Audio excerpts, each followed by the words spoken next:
Hey there. Oh, welcome. Good morning, good afternoon, good evening, wherever you are from in the world. But this is Black Speakers Magazine and the Speakers Magazine collab. What I say, where we're bringing the pages to life today. So we have with us today Nkechi Taifa, which is our cover girl for February, which is Black History Month. You kind of see her blow up behind her as well, but we're going to be talking with her about who she is beyond the pages. You kind of can see and read from Speakers Magazine, but we are the official magazine for Black Speakers Network.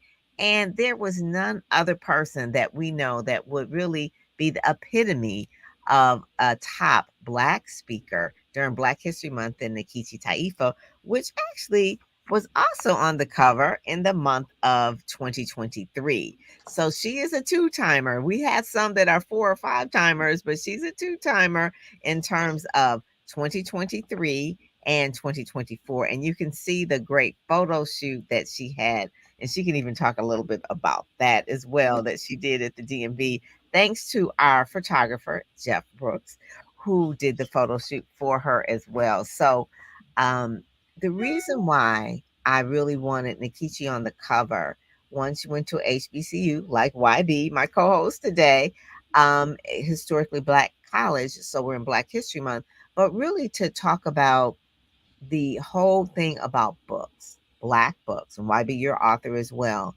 But at a certain point in time, Blacks couldn't read. They didn't allow us to read. Then we got to the point where we were writing, and then it's almost like full circle where they're trying to ban the books that we are writing. So Nkechi is a real big proponent of making sure that justice is served. She's an attorney by trade. And so I really wanted to talk about Black books in general. She topped the list of AALBC, which is African American Literary Book Club, AALBC, for the top books in both categories. And you could talk about that, Nkechi, as well.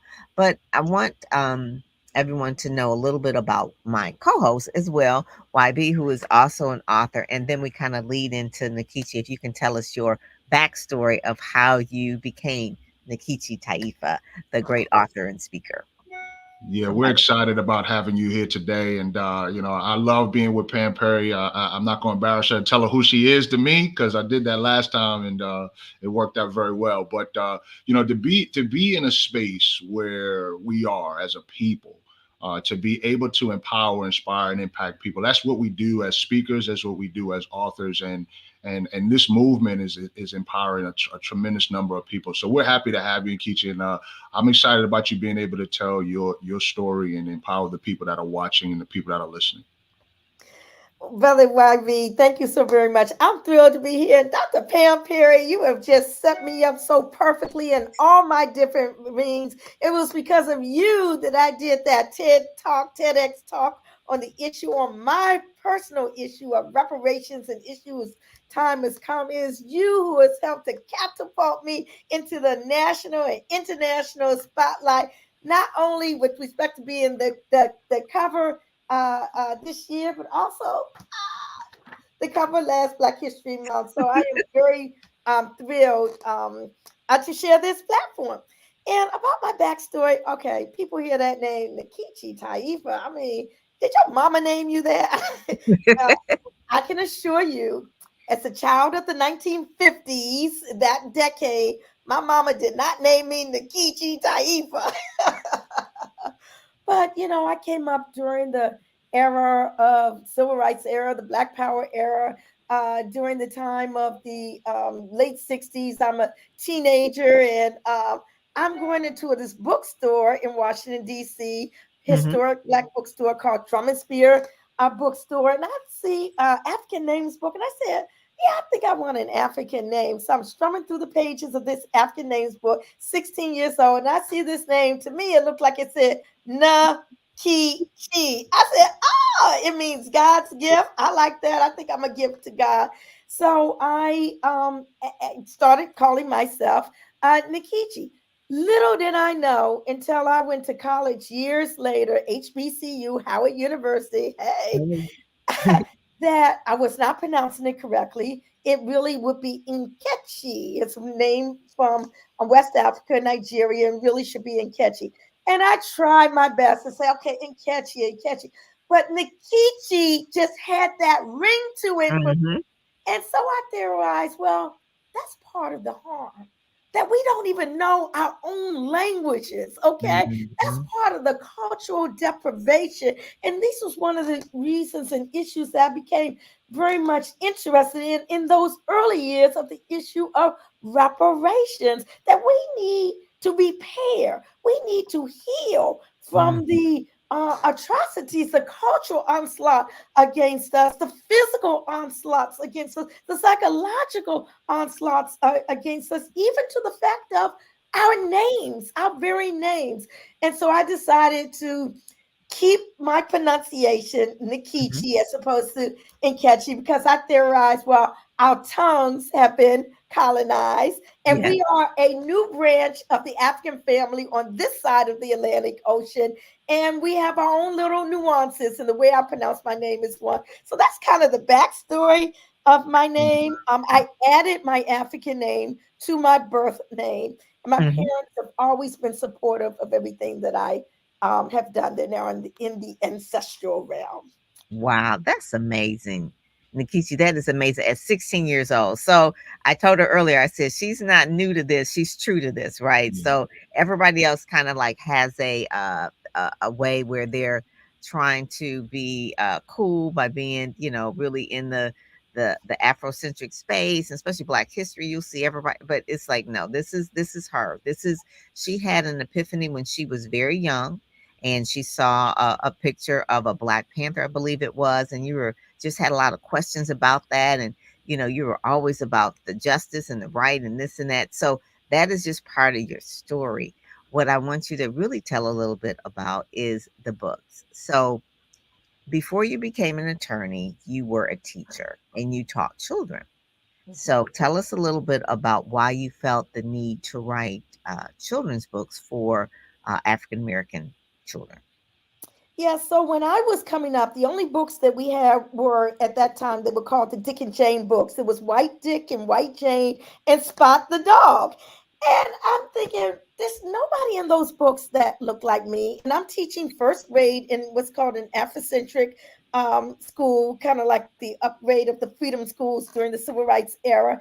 And I'm saying, we need images that affirm us as a people. We need images, positive Black images that children can look up to. So I came up with what's called The Adventures of Kojo and Amma and Sheba, the black cat who brings good luck. Okay, so that was one of my books. I came up with Shining Legacy, story poems and tales for the young. So Black heroes and heroines were forever will be sung.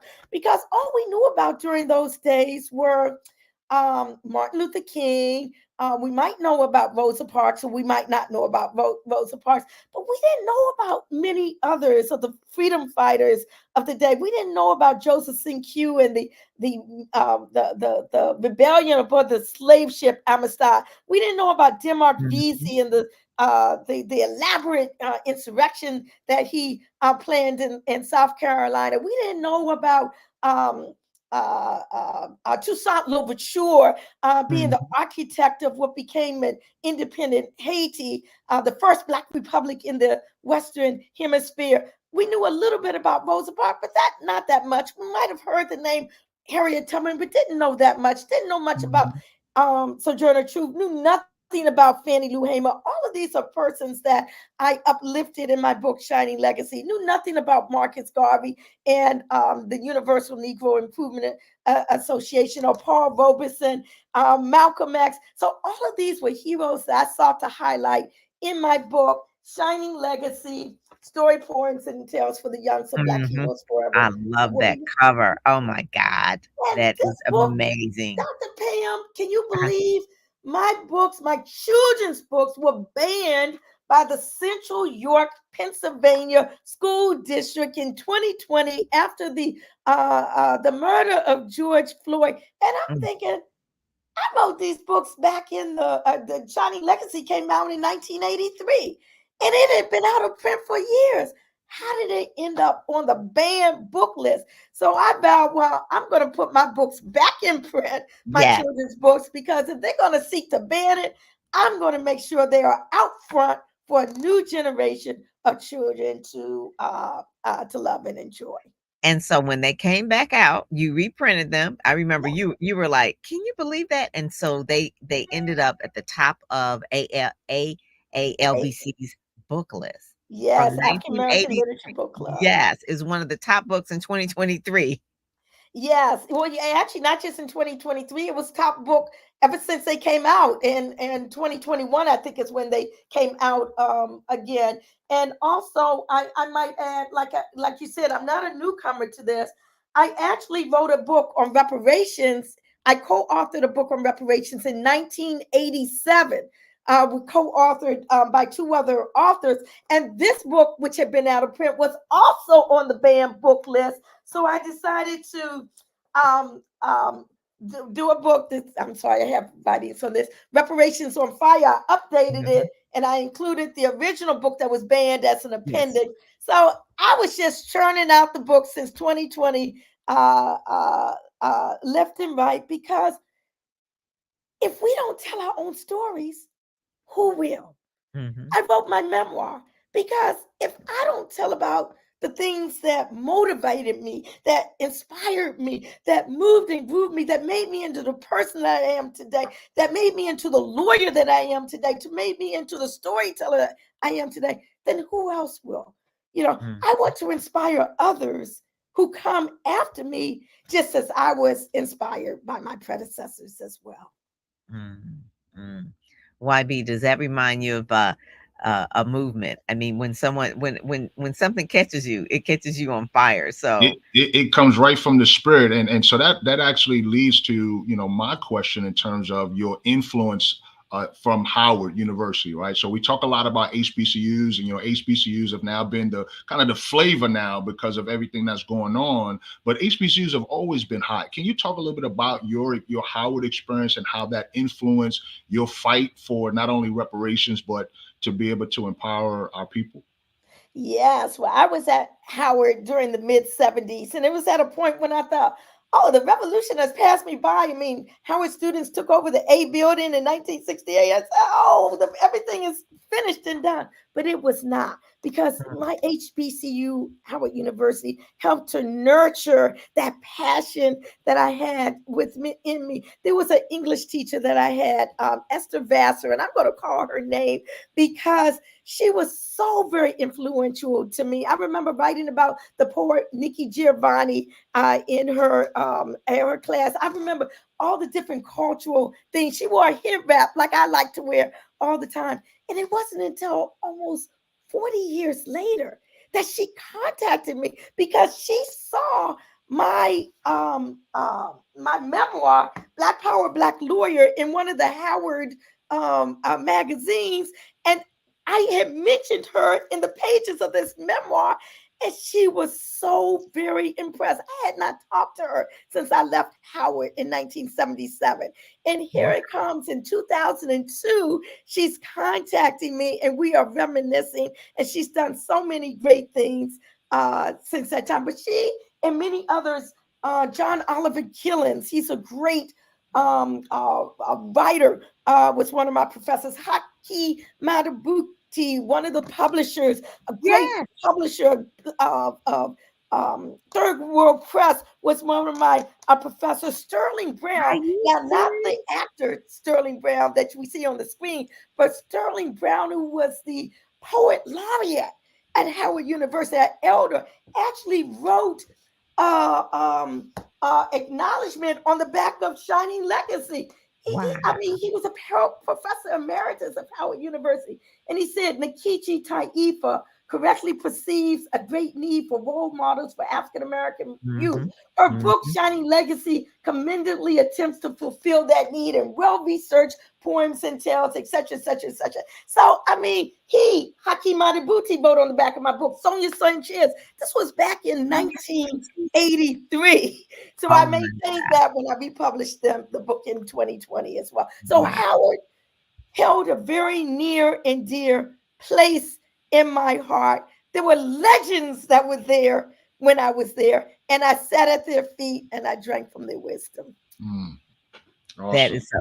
Did you meet? I think I remember a story because in this issue, also, we'll get to it in a minute. Was Ben Chavis? Were you walking across campus? Okay, so let me tell that story, if I may. When I was at Howard, Ben Chavis was in prison at the time. He was part of a group called the Wilmington 10, who were Mm. unjustly arrested and incarcerated, unjustly and unfairly. I worked, actually, he doesn't know this, but I worked on his defense. This was one of the reasons why I wanted to be a lawyer, to stand up for justice. And I remember getting on a bus outside of Howard University, and it was a charter bus, and we went down to Wilmington, North Carolina, where he was incarcerated. We had a big rally and a big demonstration. And again, I worked and helped to highlight his case and other cases of people that we call political prisoners. And now, of course, he's been out for decades. He headed up the NAACP. Now he's with the newspaper, head of the newspaper, National Newspaper Publishers He was Association. actually, I was on his show. I hope to be yeah, on it again. And he is featured in this issue, Black History Month issue of the magazine. Dr. yeah. Ben Chavis forever holds a very soft spot in my heart because he went through something that you don't want anyone to go through, to Mhm. be unjustly incarcerated. Mm, He was part of the co-founder with Farrakhan for the Million Man March as well. mm, Absolutely. Yes, mm. indeed. And That actually, quiet as his care, I was at the Million Man March, but I was there as a legal observer. I helped to okay. organize the legal observers from Howard University and other universities and colleges to help provide assistance if needed at the Million Man March. And do you know, there was not one incident, Yeah, it was not one, but we beautiful. were there ready with our legal skills Mhm. if it should so arise. Did You you know go the to that YB? I did Excuse not. me? I was not. I was not in a framework at that time to go. I did watch it on television. It was an inspiring Amazing. thing, and to hear people say not a lot of folks would show up, and literally millions of men showed up, and then for them to have future events. Talk a little bit about what we, as this generation should do to grab the baton and keep doing what you've already done. When we talk about movements, oftentimes movements get put out because somebody doesn't want to pass the baton. So talk a little bit about what this generation should be doing to grab what you've already done. I mean, we talked about your book being banned in the past and now it's back. And how do we fight this in this next generation? What words of wisdom can you give to those who are passionate about this work but may not have seen the movement up front? Like, what would you say to those folks? I think that's an absolute excellent question because it's one that is very much front and center today. One of the things I feel that the youth of today need to realize that it is a cyclical process. What they're doing today is nothing new. I mean, I was part of the Black Books in the Schools movement during the early 70s. I was part of the independent Black schools movement. I was part of the anti-apartheid movement. I was part of the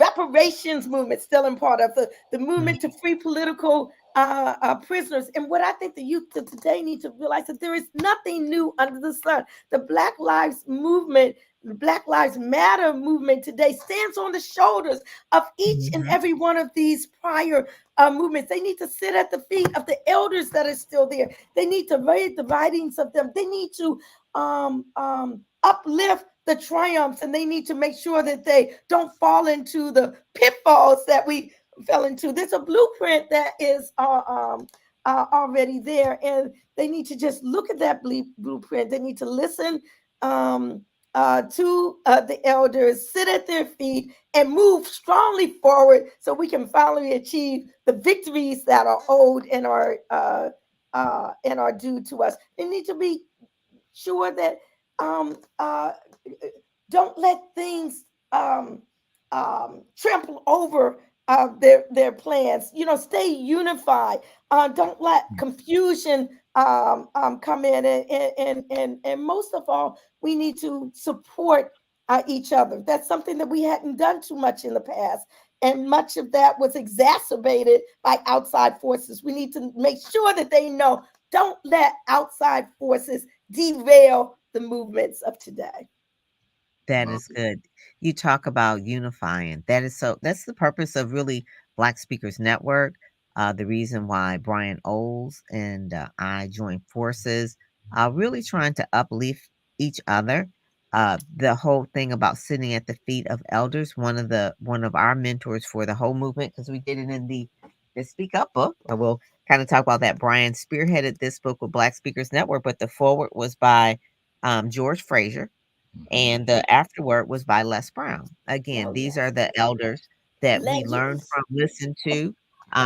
Again, the GOAT, Willie Jolly. So, what are some of the, I guess, the people that you sat at the feet of that really kind of like ignited your fire or just passed the baton to you as you were coming up? So I sat at the feet of people who many don't know who they are, but they will know very soon because one of the main people whose feet I sat under, her name she's an ancestor, Queen Mother Audley Moore. She was born in 1898 in Louisiana. She was a follower of the Marcus Garvey movement in the 1920s, Ooh, and wow. she has been active in every single reparations movement in the 20th century until her death in 1996 at the age of 97 years old. I say that many people will hear more about her soon because an academic has recently written a book that hopefully should be coming out very soon on her life, Queen Mother Audley Moore. We call her the mother of the modern era reparations movement. And there were others. I talk about them in my book, Black Power, Black Lawyer, My Audacious Quest for Justice. But there also was Dr. Jean Sindab, but I'm going to lift her up. She Yeah. was head of an organization called the Washington Office on Africa, of which was my first job out of college that was not part of the educational thing. I was in law school at night and working in this anti-apartheid organization during the day. This was during the time when Mandel Robinson became head of Trans Africa, but the Washington Office on Africa was a church and union sponsored organization. And this black woman, Dr. Jean Sindab, was at its helm. And she's someone that I just want to lift up her name because she's someone that influenced so many people, not just myself. And she's an ancestor as well. And there are others, they were all ancestors. I dedicated my book to three male ancestors and three female ancestors. And I will say, going back to Queen Mother Audley Moore, she influenced Dr. Martin Luther King. She influenced Malcolm X. She influenced Nelson Mandela. Wow. Again, she influenced me. And I had the honor of placing my months-old baby in her arms and getting that picture at the I same saw that reparations picture. conference where Rosa Parks was at. And I put my baby in Rosa Parks. So if I knew Dr. Pam today and Brother YB, what if I knew back then what I know today, I would have been snapping pictures left and right. Oh my goodness. Because all that is history It in is. the making. It is. So, Nikichi, that's amazing. I love that. So, one of the things I want you to do, because I don't want you to drop off, if you have any other tabs open, only keep open StreamYard because the Wi-Fi is a little touchy. I So you do. will, Okay. yeah. So close those because Okay. this is too good to drop off, right? Because I'm Okay. like, this is history. There you go. Yeah, There you go. So now you're clear. yeah. So one of the Okay. things that I want people to know, one is about the books, but really talk about the the critical race theory, CRT, people not really, and from the legal mind, you kind of can explain it to us succinctly about that. It started, I guess DeSantos maybe started it in Florida. I'm not sure where it came I from mean, and started the why it needs. backlash to it. Yeah. Okay, He started okay. the backlash to it. I mean, critical race theory has been around for decades. I mean, it's not something that's at the elementary school level or anything like it is a law school or higher education, academic pursuit. And for the Mm, uh, uh folk who don't mean well, should we say that, to take that and twist it around and say that we are teaching black children, white children to hate themselves. It is absolutely hogwash. And whenever there are upliftments, like Black Lives Matter. It was an upliftment. Whenever there are upliftments, there's always going to be a backlash. And this whole onslaught against Black education about teaching true history is mhm. part of that backlash. And, it's something that we really need to rally against. I grew up in the 50s and early 60s, and all I saw were white images. That's all. I saw nothing affirming to us, black people, black children, or anything like that. I saw nothing to make me feel good about Mhm. myself. And we had to fight to get Black history in the Mhm. schools. And so for now, for them to take it out of the schools, to take it out of history, it that is a crime in and of itself. That's all Mhm. I can say. It is a crime in and of itself. So we need to struggle against what DeSantis and others are doing. We need to watch this ridiculous legislation that is going across the a country, um, and we Just need to watch it. affirm. Mhm. I mean, no one is talking about making white children feel bad about themselves. All we're talking about is telling History. real, true history, not Mhm. whitewashing it, not sweeping it under the rug. But it is a benefit to everyone, Mhm. okay, to know the truth about what is happening so that we can heal and so that we can move forward as one country unified in tandem with each other. Yeah, that's so important. And as a speaker, what are some opportunities that you are keeping your eyes open for, right? We're all speakers here, so we're always looking for ways to impact. But when it comes to the work that you are looking to continue doing, what type of opportunities are you looking for? If your ideal person was watching right now, what would you want them to know, and who would that ideal person be? Well, Brother YB, I love that question. Oh, I want the big stage, y'all. Which is why I'm hooked up with Dr. Pam Perry. I want the Amen. big stage because I feel I have big messages Mhm. to present. And Pam Perry has taught me the tools on how to present them effectively. Okay. And so you can garner so much more attention from so many more people, the larger your audience is. I have a pretty decent following, pretty decent audience. Okay, but I want to expand it even more. And that's what Speakers Magazine serves to do. And I Yeah. don't know if you're going to mention, but I know there's something big coming up on February 14th. But I guess I won't mention it. But, No, we it's can like, mention it. We can mention it. oh, we got to get to it. February Yeah, 14th is but actually the birth date or the birth date of Frederick Douglass, yes. and, consequently Valentine's Day.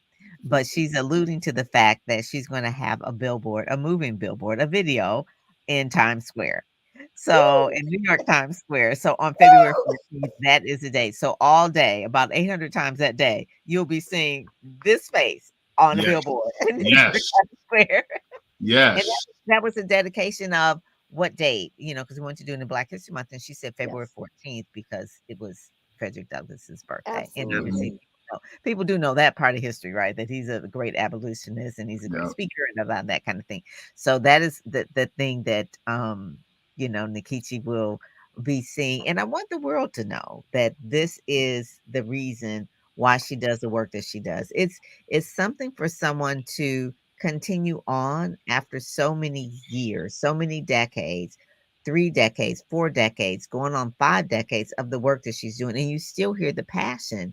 YB, you asked what would be a big stage for her. I mean, for her to, infiltrate, the White House, getting that audience, worldwide, and getting, if the White House has a stage of some sort where she can actually speak, that is where she needs to be. I mean, Nkechi for president. I mean, that would be like the thing. I know. I don't think so. That's not. But I would like to pump up, other people with respect to that. But quietness is kept. During the Obama administration, I was in the White House almost every day. Come With on. the advocacy work that I was doing, my justice work, my criminal justice, criminal legal justice reform issue, I was very influential during that administration on helping to get laws passed and helping to get people out of prison who had been in there just too long, and the like. And so I just want to say, um, yeah, yeah, yeah, yeah. And doing a commencement for Howard would be good too. Yeah, and that's really why I bring that up, because I think, for a lot of us as HBC alums, we it's a lot that we do, but if people don't know, if we don't toot our own horn, or if we don't talk about it, or if people don't allow us to talk about it, folks might not even know. I was on Mm. your LinkedIn profile. That's how I knew. You know what I'm saying? I was like, okay, Howard, I'm gonna make sure we talk about that, right? So I think as Yes. alums, being able to deliver messages to our up and coming alums, to just put that stamp. I think that's probably the biggest thing that we could do, especially when it comes to the empowerment of our people. And I love the fact that you're doing your billboard is going to be up on Frederick Douglass's birthday, because I love the quote, where there's no struggle, there's no There's progress. no We, progress. we got to continue to struggle so that we can continue to progress. And I'm so grateful that you have graced us with your presence and shared that energy, because I walk away even more inspired. Like they used to call me a rebel rouser at Virginia Union, right? And I'm like, I don't even know what that means. But when I found out, I said, yep, that's exactly what I am. I'm proud to be that. So yeah. Yeah, people used to call me Pam X. It's like she is just so blackly black. It's like Pam X. My family's like, oh, here come Pam X. It's like, Sam ooh, X. if we have something, it's like, well, did you buy it from a black person? Did you buy it from a? Did you get the food from the black dealer? Did you get the Yeah, car from? I like your car, but did you buy it from a black dealer? They were right, like, oh my right, god. It's like, yeah, yeah. I was, we got to support each other. I was like, you know what? You buy all day long. I said, and we vote black. I said, but we also vote with our dollars. that's So right. are you going to black Absolutely. bookstores? Are you going to black buying black books? Are you supporting black organizations? Are you a member NAACP? Are you watching black TV show? I mean, I'm like, Yeah. there is ways that you can do. You may not be able to go on big stages and things like that if you're just watching this, but you could do small things that kind of move black people forward, and you could do it Right, with your dollars by that's right. supporting certain Hmm. things. And that is George Fraser talks us that our dollars have to circulate within our community. In other communities, it circulates maybe about 100 times, 200 times. With ours, he said it's only about 8. Hmm. Our And that's dollars. one reason why financial literacy is so very important, specifically during this day and time when so many people are talking about the issue of reparations. We need to know how to manage money, y'all. You Right, know what I mean? that's right. And That's because when it comes, and again, my whole thing is it's not just a check, but a check is part of it. But we need to learn how to manage that so that we can keep it and morph it in our own communities. Yeah, That yeah. is good. That is good. I want to go through the magazine a little bit so that we can kind of get through that and you can kind of tell some stories about that as well. So the cover right here, your company is Taifa Group LLC. It's a social enterprise firm. So explain to people what a social enterprise firm is, first of all, because a lot of people don't know. They know that you're an attorney, you're activist, and you're author and a speaker, but a social enterprise firm is what you are. So explain to Yes. people what that is. Yeah, so it's a firm that's not really just about profit. It's about justice, and it's about sharing, and it's about being a part of the process as a part of just part of making money, shall we say. So I call myself social enterprise, social justice. And that's what Taifa Group is all about. It's not just representing clients or representing companies, but it's being a part of the process with Mm. the client in terms of getting their aims and their objectives realized. So, um, yeah, that's what it is. All It's right. public engagement with the client. Does it combine a little bit with DEI as well? I know that has been like DEI, Yeah, diversity, equity, and yeah, inclusion, and belonging, and in as many letters as they want to keep adding to it. But one of the things that they're trying to do is really erase yeah, DEI from. They said it's not necessary, just like they're trying to erase affirmative action. That's not yeah, necessary, just like yeah. they've been trying to keep out reparations. So, is that part of what you do? Some of the work Yeah, that you do? absolutely. And again, anytime there is advancement, there's going to be backlash. And so Uh, the whole thing about DEI and abolishing that from companies and industries and academia is all about that backlash. We must fight and struggle against that. As Brother YB said, Frederick Douglass said, if there is no struggle, there is no progress. Those who profess the favor of freedom, yet Hmm. depreciate agitation, are those who want crops without plowing up the ground. And he goes on and on. But we must be a part of that struggle. We must not allow these adversities to shut us down. Hmm. DEI is here. It must be here to stay. I mean, diversity, equity, inclusion. I mean, what is radical about that? Right. I mean, you can't get more mainstream. I mean, if this is a country that's supposed to be about what it proclaims, its ideals it proclaims to be about. mhm. So yeah, That is good, that is good. And on the cover, also too, if you kinda hover over that, you'll see that the video that is, included in there, and that video, when you click it on issue, is, her TED Talk. So you'll see her TED Talk there, really, like, highlighting her work of talking about reparations. The cover story there, it says, "Find Your Voice from Adversity," is a article that Brian Oles, the founder of Black Speakers Network, wrote as well. So we go into the issue here, uh, and we kind of see, obviously, this is a Black History uh, issue, but you see that we have other speakers in there as well. If you want to watch the videos, you can. I did purposely. My podcast, Get Out There, Get Known. If you notice, the colors are red, black, and green. It's a signal to, or I call like a subtle call to letting people know that this is an African American podcast. So anyone who kind of sees like, well, why did she pick those colors? That's why. Okay, that was Hmm. a reason. Pam X. Pam X. It's like Dr. Pam Max. so, I'm child of the '60s. You said child of the '50s, so I'm child of the '60s. So, I'm like the James Brown right? So that whole thing, and then I'm Motown too on top of that. Like really? Amen. Woo!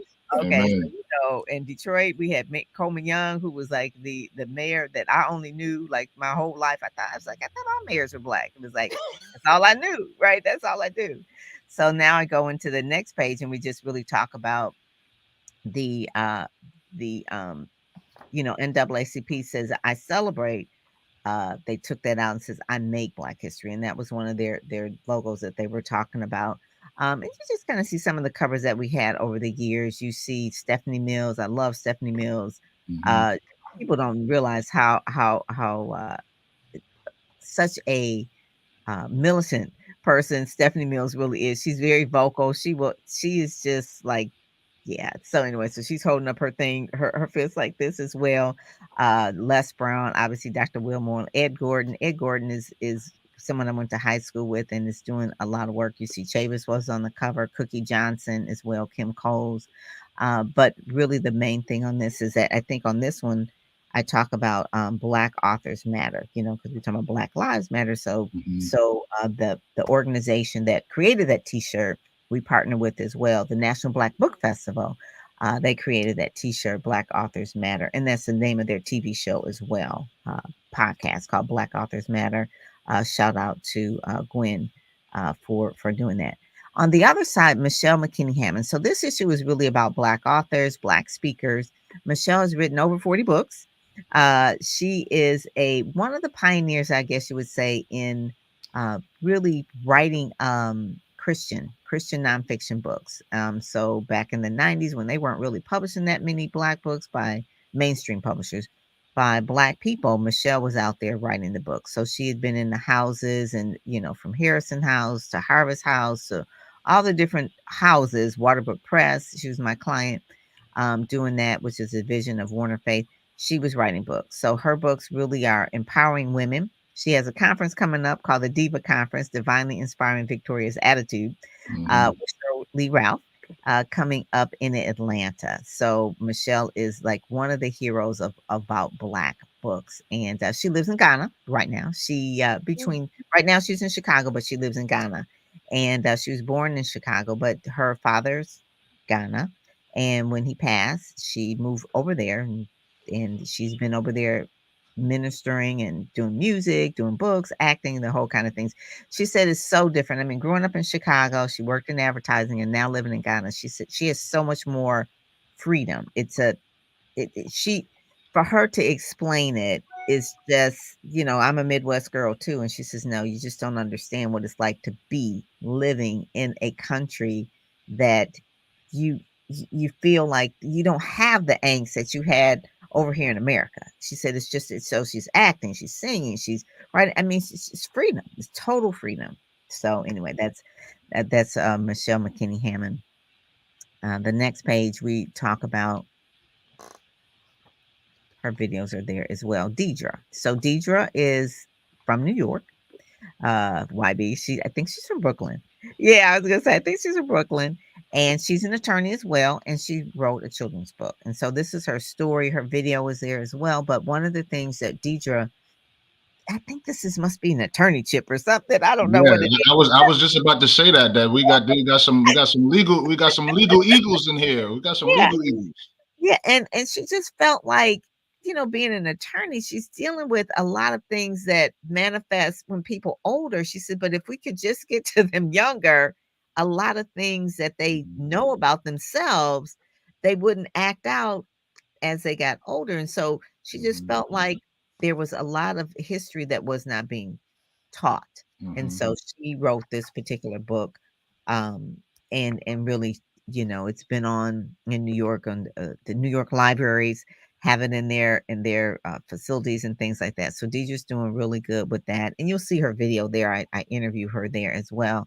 Again, reading the books are important. Understanding your history. If you don't know your history, you don't know where you're going. So and you're apt to repeat history if you don't know it as well. So Right. writing books is also important. So Dawn D. Owens, who happens to be in Michigan right now, but she's actually from Texas. Mhm. She talks about publishing books. So Dawn talks about how your book is your gateway, and it is a authority builder. It Uh, is. the word author and authority, they are synonymous, right? So you've got the word author and authority. But Mhm. why do you want to talk a little bit about books and why that's I important? do. Yeah, I do. I'm passionate about that. I had an opportunity to invest about 2 years working with a publishing company out of Dallas, Texas, and that led to my second book, Collaboration Creates Currency. But what I want to speak to is the fact that number one, every speaker should and must have a book. Yes. Not only because of your ability to make an impact, but from a business perspective, it elevates your credibility. It puts you in a position to have something else to offer. And as you mentioned, the authority piece is phenomenal. I've had an opportunity to talk to Dawn. Dawn and I are in the process of identifying ways to collaborate, but I love her spirit and her desire to tell stories that are unique, that are authentic, and to put speakers in a position to have that authority. So I just, for everyone that speaks, if you do not have a book, definitely read this issue, learn more about Dawn, reach out to her, and find a way to solidify your brand by becoming Mhm. an author. It's extremely important, even for what we're doing with all our movements. It all started with a book. And Mhm. that book then leads to opportunities for people to get to know more about you and everything else that you have to offer. So I love the title of her section here. Your book is a gateway, because it's exactly what it is. And so definitely take this serious, and move forward to become an author immediately. And I will say too, this is a particular book put out by BSN. It's on Amazon. But when you're in anthology, there you go. If you're in anthologies, one of the things, you may not know the people who you're in the anthology. The person who put it together, they know one another. Right. But if you're in an anthology, any anthology, I don't care which one you're in, reach out and try and figure out a way where you can collab with the people in the anthology. So within ours is Mm-hmm. Crystal Berger, Tiffany Bethea. Tiffany is a person that collabed with for the month of January. She just did the Baltimore BizCon. And Mm-hmm. so, we knew each other from this book. I mean, Cheryl Wood and there are just other people that are in the book. There's about 30 people. So these are 30 people that know of you because you're in the same book. The That's right. same thing with the magazine. Mm-hmm. Nikki can reach out to Deidre, and Deidre and Nkechi can collab on some things, or Dawn and Deidre. I mean, so when you're in it, I would say there are no accidents. So when you are in a particular issue, yeah, look at your page and look at your chapter, but know that there's other people that are in between it that you need to probably connect with, because it was no accident that they are in there together. So And I would say don't look down on the fact that you're in an anthology, right? So the moment because I'm in that book as well, right? I'm excited. I was in that yes, book, and I took full ownership. The moment the book was in my hands, it was like having my daughter in my hands again, right? It's like I'm an author. Yes, I contributed a chapter, but I'm an author. And so, but then it's another vehicle to promote and elevate our people. And they are our people, because we're forever cemented in this book. So that's why I pray every day. I say, please, Lord, don't let nobody in this book do anything crazy, because I'm connected to them. And vice versa, right? But that's at the end true. of the day, find a way. You get into an anthology, you have something that you can promote, and then when you help other people win, that's how you win. I mean, we learned that from Dr. George Fraser. It's like you help Mhm. enough people get what they need, then it's going to open up doors for you to be able Mhm. to do that as well. Yeah, that's true. That is so true. So the Mhm. next one I believe is our center spread.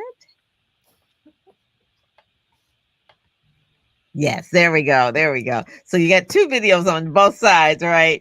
So you got a lot of Nkechi in this. So there you go. Let's go. That's Let's a go. great screenshot. Yes.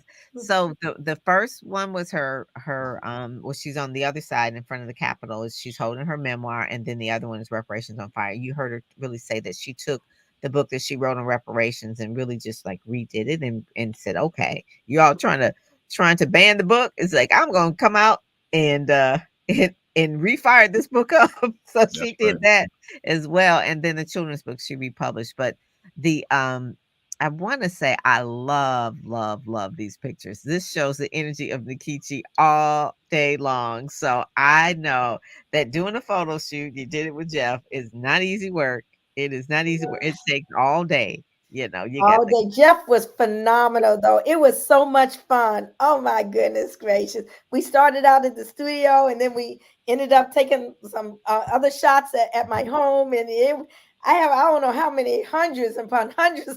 You do have hundreds of pictures. I was like, "You're gonna be good for a while with these pictures," because it's part of the branding as well. And then we did a little video. You were the first time that we did the video as well, where you're Yeah. stepping out of the cover, and we did the behind the scenes of the photo shoot. And then from Mm, that's where we kind of got the information to put together for the billboard. So it's a mm, big deal because you're a big deal.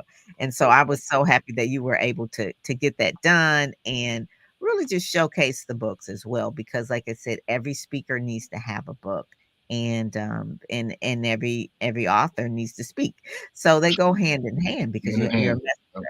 You're a messenger. So yeah, so make sure that you go here and you watch those videos as well. I'm not sure which videos. I think one is the PBS video you did with Chavis, and I think the other one is just where you were doing the keynote for. It was a large keynote. I can't remember which one it was. It was a large. Columbia University, maybe.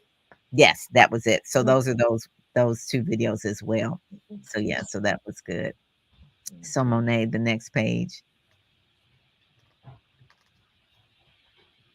And so this young lady here, Dr. Cheryl Cooper, she's out of the IT field and really she's got her PhD now. And if you know anything about the IT field, there's most fields, I guess, there are not a lot of women and not a lot of black women.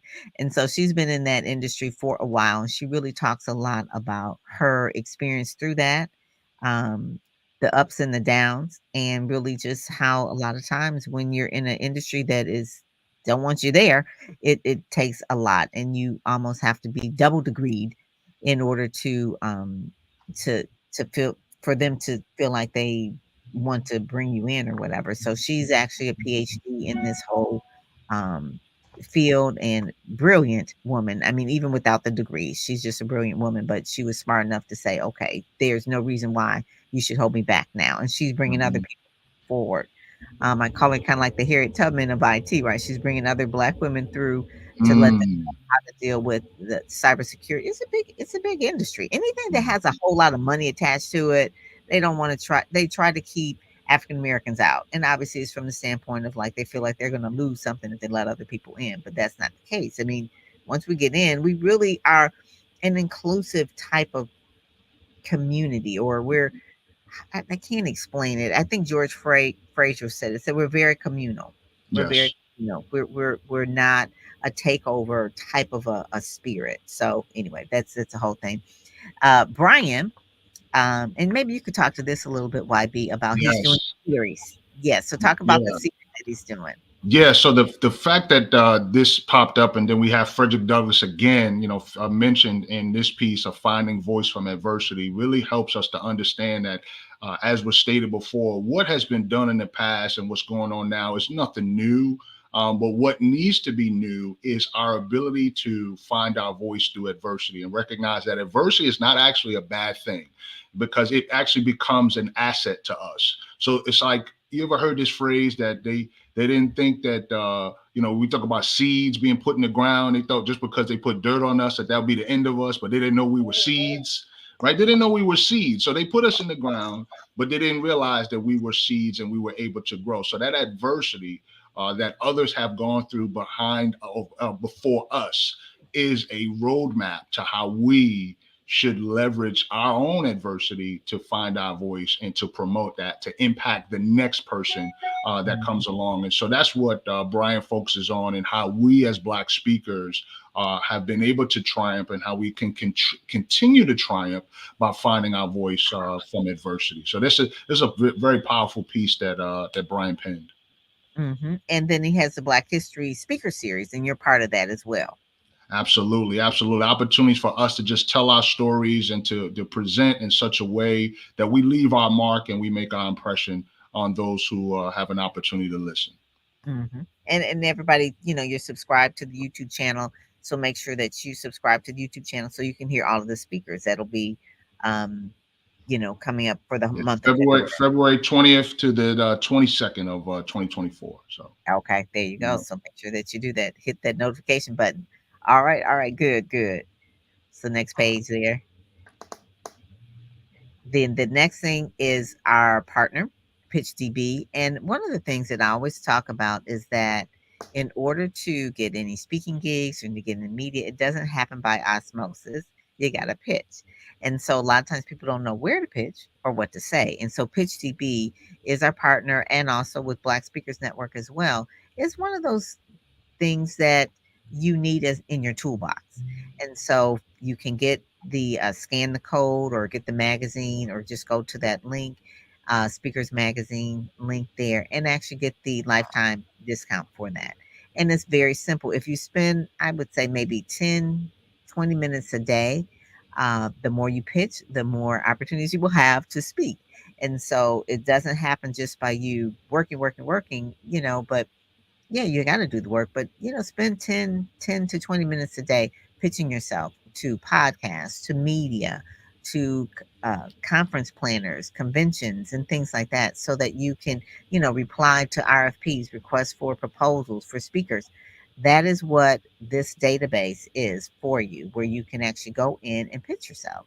And every if you pitch yourself, say to 10 people, you may get five responses, and out of that five, maybe you get two, but you have to, it's a numbers game. right. So you don't know where, this is a good tool to use. Hmm. The other one is, and you know her, Nkechi, you know Yeah. Mahogany Books. You have a story about Ramonda Lark Young. Have you met Well, her? the story that I have really isn't about me, but it's about the Honorable Marcus Garvey. And Mahogany Books and Ramonda were very instrumental in working with Paul Coates from Yeah, Black Classic Press. I think Black History Press. Yeah. yeah, yeah, and highlighting the issue of a pardon for Marcus Garvey, and his son has books out. So we were all part of a big collaboration, helping to promote that whole issue. And yeah, so Mahogany was right up in Ramonda as part of that. So that's my special um, Yeah, and reflection. I didn't realize that. So when you go to Mahogany Books, she has a big on the door a picture of Marcus Garvey and the quote from Yeah, Marcus Garvey. yes. And so I saw that in there, and I tried to take a picture of it because it's glass. It was not working that well or whatever. I'm always looking for pictures and that kind of thing. But yeah, that is it. So Ramonda, Mahogany Books, Black owned bookstore, definitely. Uh, if you don't know what books you should be reading, just take a browse through her bookstore. It will just enlighten you.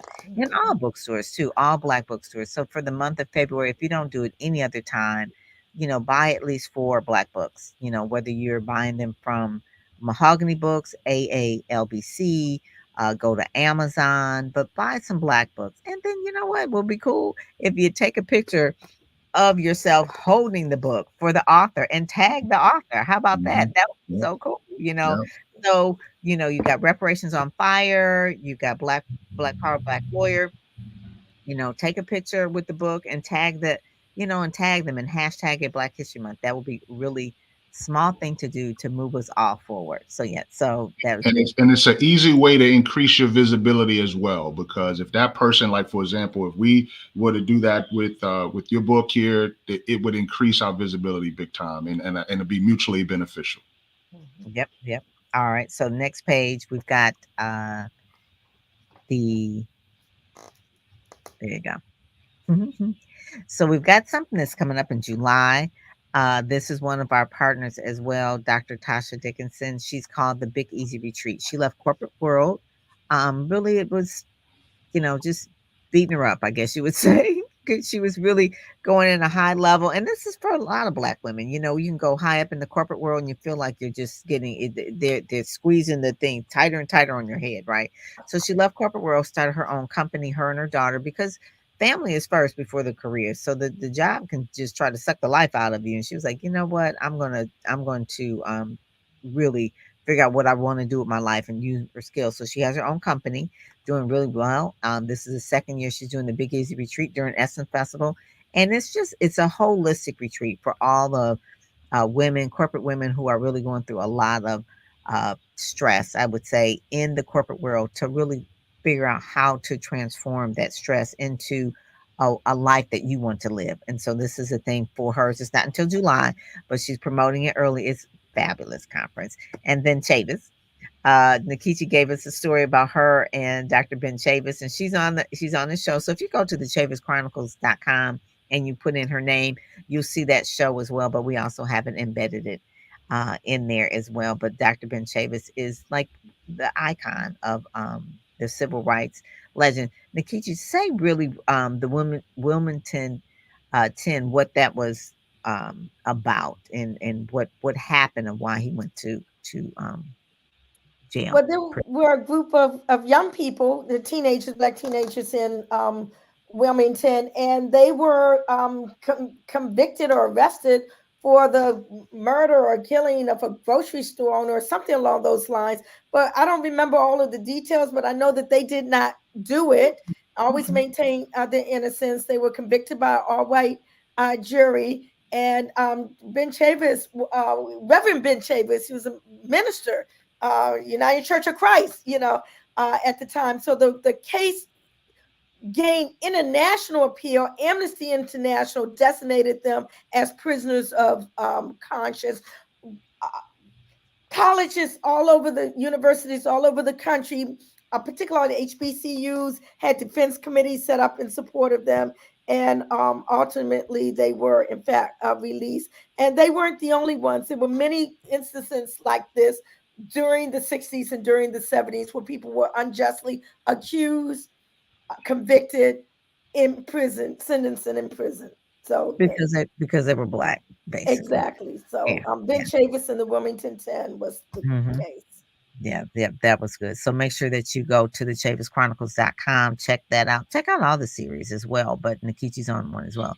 And then the last page is our conclusion of our thing, and this is where I just came from.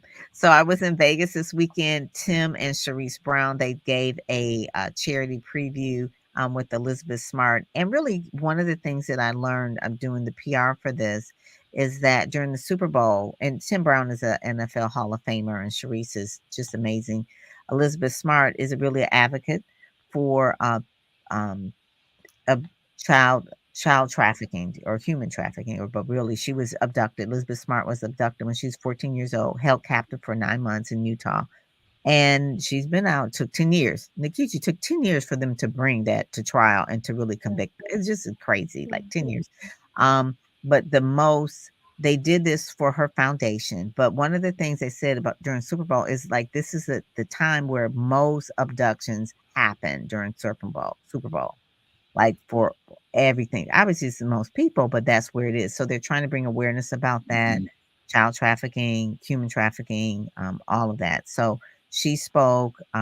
We had a show. Kelly Wright was there that did a show on this particular one. It'll air on Monday, but that's what really all the proceeds were going towards benefiting that.